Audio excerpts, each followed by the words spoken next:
Hello friends! Today we're traveling back in time to May 3rd, 1937.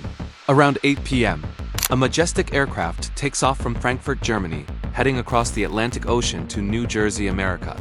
But when I say aircraft, I don't mean a plane. This was an airship, the world's largest at the time, the legendary Hindenburg. The Hindenburg measured an incredible 245 meters long. To put that in perspective, it was almost as long as the Titanic, just 24 meters shorter. It's no wonder it earned the title Queen of the Skies and became the pride of Nazi Germany. Inside, it was pure luxury.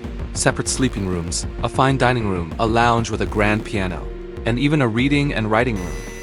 A ticket cost $700 back in 1937, which is more than $7,000 today. Only the wealthiest could afford to fly aboard this giant. On May 6, 1937, after a 3-day journey, the Hindenburg reached New Jersey's Lakehurst Naval Air Station. As it descended slowly around 7 p.m., people on the ground held its ropes, excited to witness a piece of history. Cameramen captured the moment, an event that would be remembered forever. But the weather was harsh, overcast skies and strong winds. As the captain maneuvered sharply to align with the wind, a sudden loud bang pierced the air.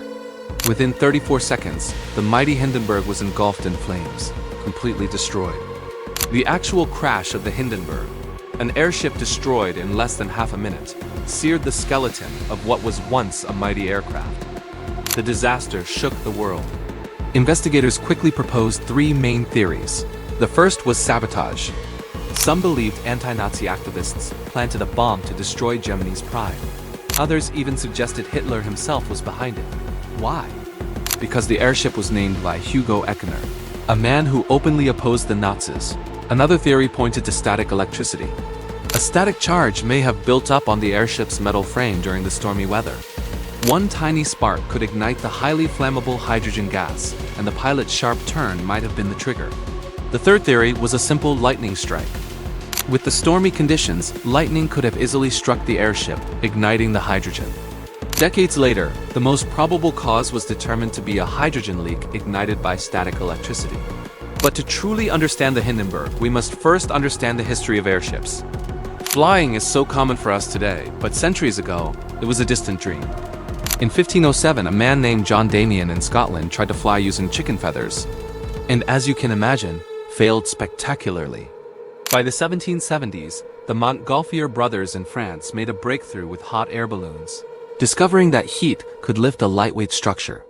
Their first public demonstration even carried a duck and a hen. Fast forward to the 1850s in Germany. A man named Ferdinand von Zeppelin, inspired by balloons used in the American Civil War, began designing rigid airships.